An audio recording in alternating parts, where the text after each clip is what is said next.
स्वागत है आपका हमारे यूट्यूब चैनल पे। तो बच्चों, आज हम पढ़ने वाले हैं एक्सेल में टेक्स्ट फंक्शन के बारे में, जिसमें हम अलग अलग प्रकार के टेक्स्ट पर केस को अप्लाई करेंगे, जिसमें लोअर, अपर, प्रॉपर। साथ ही साथ हम किसी भी लिखे हुए शब्द में से उसके बाईं तरफ का हिस्सा, उसके बीच का हिस्सा या उसके दाएं साइड का हिस्सा भी निकालना सीखेंगे। उसे हम कैसे सेपरेट करके लिखते हैं, जैसे कि फर्स्ट नेम, लास्ट नेम या सरनेम को हम अलग अलग कैसे लिखेंगे। तो चलिए शुरू करते हैं वीडियो। इस वीडियो में सबसे पहले हमारे पास जो फॉर्मूला है वो है लोअर फंक्शन। इसमें आपको करना क्या है, सबसे पहले आपको फॉर्मूला पुट करना है इक्वल लोअर, और उसके बाद वैल्यू सेलेक्ट करनी है और एंटर प्रेस करना है। इसमें जो लिखा हुआ टेक्स्ट या शब्द है ये अपर केस में लिखा हुआ है, और लोअर फंक्शन लगाने के बाद आप इसे लोअर केस में कन्वर्ट कर सकते हैं। देख लीजिए, यहाँ पे कैपिटल में लिखा हुआ, यहाँ पे स्मॉल में हो गया। इसके बाद आप आगे देखेंगे तो हमारे पास प्रॉपर फंक्शन है। प्रॉपर फंक्शन और लोअर फंक्शन में डिफरेंस क्या है, तो लोअर फंक्शन में सभी के सभी जो केस होते हैं लेटर के, वो स्मॉल में हो जाते हैं, और प्रॉपर में क्या होगा कि हर एक शब्द का पहला अक्षर कैपिटल में हो जाएगा, बाकी के स्मॉल में रहेंगे। कैसे करते हैं, फॉर्मूला पुट कीजिए प्रॉपर और पैरेंथेसिस ओपन कीजिए और वैल्यू सेलेक्ट कीजिए, और वैल्यू इंटर सेलेक्ट करने के बाद एंटर प्रेस कीजिए। ये हो गया। आप देखेंगे यहाँ पे सारा का सारा अपर केस में था, यहाँ पे प्रॉपर केस में हो गया, कैपिटल बी, कैपिटल के और कैपिटल एस। ऐसे ही आप आगे बढ़ेंगे। इसमें क्या होता है कि जो भी आपका लिखा हुआ शब्द या टेक्स्ट है वो अपर केस में अगर बदलना हो या कन्वर्ट करना हो, तो उसके लिए आपको क्या करना पड़ेगा, अपर केस का फॉर्मूला लगाना पड़ेगा। फॉर्मूला लिखेंगे अपर, उसके बाद वैल्यू सेलेक्ट करेंगे और ब्रैकेट क्लोज करके और एंटर करेंगे। लिखा हुआ शब्द जो स्मॉल में था वो कैपिटल में हो गया है। देखिए यहाँ पे सबसे पहले लोअर, फिर प्रॉपर, और उसके बाद अभी अपर केस हो गया। इसके बाद आप चाहते हैं कि आपके लिखे हुए जो नेम है उनमें से आप अगर फर्स्ट नेम, मिडिल नेम और लास्ट नेम अलग अलग करना चाहते हैं, तो उसके लिए आपके पास तीन फार्मूले हैं, लेफ्ट, उसके बाद मिड और उसके बाद राइट। सबसे पहले आप लेफ्ट फंक्शन लगाएंगे, equal LEFT left, parenthesis open करेंगे और इसमें सबसे पहले वैल्यू सेलेक्ट करना है, उसके बाद कॉमा प्रेस करके, और यहाँ पे आपको बताना है कि लेफ्ट साइड से आपको नंबर ऑफ कैरेक्टर्स कितने निकालने हैं। जैसे आप देखेंगे कि विनय कुमार शर्मा में विनय में टोटल 5 लेटर्स हैं, तो यहाँ पे आपको लिखना है 5। उसके बाद पैरेंथेसिस क्लोज करेंगे और एंटर प्रेस करेंगे, यानी कि आपके विनय कुमार शर्मा में से बाई साइड से 5 अक्षर निकल के आ गए हैं। अगला फॉर्मूला आपका मिड है, इसे ध्यान से देखिएगा। देखिए MID मिड, आपको वैल्यू सेलेक्ट करनी है और कॉमा प्रेस करना है। अब इसमें आप ध्यान देखेंगे सबसे पहले कह रहे नंबर स्टार्ट नंबर, यानी कि वो आप जो मिडिल नेम है वो किस कैरेक्टर से स्टार्ट हो रहा है। तो विनय के बाद आप ध्यान देंगे तो बीच में स्पेस है, उसके बाद के है, तो विनय और स्पेस को लेकर 6 कैरेक्टर हो गए। के जो आपका है वो 7th नंबर पे, तो यहाँ पे आपको लिखना होगा 7। फिर आपको लिखना होगा कुमार। कुमार में कितने कैरेक्टर हैं, तो कुमार में आपके 5 कैरेक्टर हैं, 5 लिखेंगे और पैरेंथेसिस क्लोज करेंगे, एंटर। यहाँ पे आप देखेंगे कि आपने देखा लेफ्ट साइड से 5 कैरेक्टर और मिड साइड से 5 कैरेक्टर। उसके बाद आप देखेंगे शर्मा, SHARMA। अब आपको निकालना क्या है, दाहिने साइड से, यानी राइट साइड से आपको कितने कैरेक्टर निकालने हैं, वो आपको लिखना है RIGST। राइट हमने लिखा फार्मूला, और उसके बाद हम वैल्यू सेलेक्ट करेंगे और फिर कॉमा प्रेस करके शर्मा में जितने कैरेक्टर हो नंबर ऑफ कैरेक्टर लिख देना है। तो आप देखेंगे शर्मा में 6 लेटर है, तो यहाँ पे लिख देना है 6 और पैरेंथेसिस क्लोज, एंटर प्रेस करेंगे। अब आप देखेंगे कि आपने कैसे आसानी से किसी लिखे हुए नाम से लेफ्ट, मिड और राइट फार्मूले की यूज से उसमें से वैल्यू को अलग अलग कर लिया, यानी फर्स्ट नेम, मिडिल नेम और लास्ट नेम को अलग अलग कर दिया।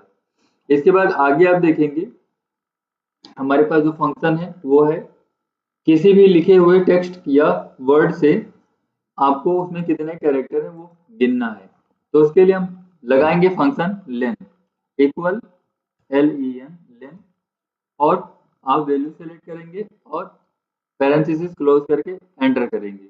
अब आप देखेंगे विनय कुमार शर्मा, यानी कि 5 और 5 10 और 6 16 कैरेक्टर होने चाहिए कायदे से, लेकिन आप देखेंगे इसमें 18 कैरेक्टर आए। तो ऊपर हमने देखा था कि हम स्पेस को भी काउंट करते हैं, तो यहाँ पे भी स्पेस को काउंट किया गया, विनय के बाद स्पेस और उसके बाद कुमार के बाद स्पेस। तो यानी कि विनय का एक स्पेस और कुमार के बाद का एक स्पेस, इसमें काउंट हुआ टोटल 18 कैरेक्टर हैं।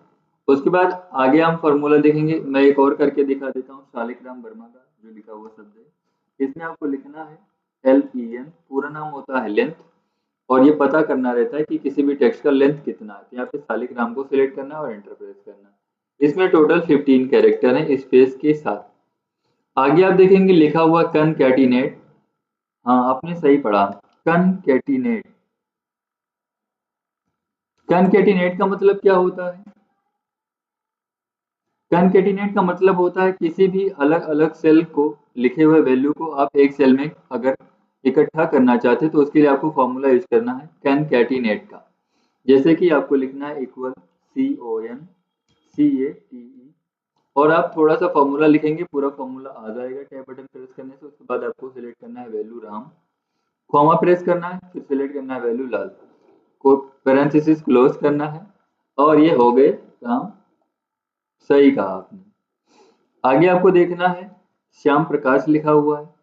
अब श्याम जो और प्रकाश जो है वो अलग अलग लिखा हुआ रहता है, तो इसको कैसे लिखेंगे आप? तो आप फॉर्मूला पुट कीजिए कनकैटिनेट, और यहाँ पे वैल्यू सिलेक्ट कीजिए, कॉमा प्रेस कीजिए, और रुकिए रुकिए। अब आपको क्या करना है, श्याम और प्रकाश में स्पेस देना है। तो उसके लिए आपको क्या करना पड़ेगा, स्पेस को यहाँ पे लिखना पड़ेगा। तो स्पेस को लिखने के लिए आप इन्वर्टेड कॉमा, फिर स्पेस, फिर इन्वर्टेड कॉमा, और फिर कॉमा। उसके बाद अब आप प्रकाश को सेलेक्ट कीजिए और एंटर। अब आप देखेंगे श्याम और प्रकाश के बीच में एक अक्षर का स्पेस हो गया। अच्छा लगा होगा, उम्मीद करते हैं आपको। आगे हम देखेंगे हमारे सामने एक फॉर्मूला और आ गया है। इसमें हम किसी भी लिखे हुए टेक्स्ट के केस को चेक करते हैं। सही सुना आपने, लिखे हुए टेक्स्ट के केस को चेक करते हैं कि वह केस लोअर केस में है, कि ये प्रॉपर केस में है, कि अपर केस में है। करना कैसे है, आपको लिखना है एग्जैक्ट EXAC, और वैल्यू पुट करनी है, फिर कॉमा लगाना है, और सेम टू सेम आप पैरेंथेसिस के अंदर टाइप कीजिए राम स्पेस लाल, बिना स्पेस के टाइप करना है लाल, और पेरेंट वो कोटेशन मार्क लगाइए और पैरेंथेसिस क्लोज कीजिए और एंटर। अब ये देखिए बता रहा है फॉल्स। अगला आपको करके दिखाते हैं, इक्वल एग्जैक्ट, और वैल्यू सेलेक्ट करेंगे, कॉमा प्रेस करेंगे, इन्वर्टेड कॉमा में आपको सेम टू सेम लिखना है श्याम प्रकाश, ठीक, और पैरेंथेसिस सॉरी कोटेशन मार्क लगा देना है, जिसको हम इन्वर्टेड कॉमा भी बोलते हैं, और पैरेंथेसिस क्लोज करना है और एंटर। और ये देखिए बता रहा है ट्रू, यानी कि जो हमने केस लिखा और इसमें जो लिखा हुआ वर्ड है उन दोनों का केस मैच हो गया, इसलिए ट्रू आ रहा है। आगे फॉर्मूला दिया हुआ है ट्रिम। इसका काम क्या होता है?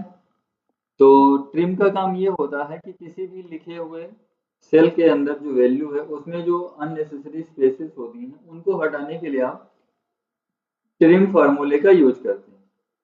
तो लगे हाथ इसको भी देख लेते हैं, TRIM,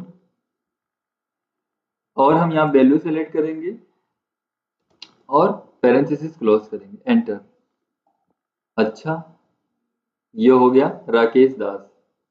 फिर आप दूसरा भी करके दिखा देते हैं, TRIM, और वैल्यू सेलेक्ट करेंगे और पैरेंथेसिस क्लोज, एंटर।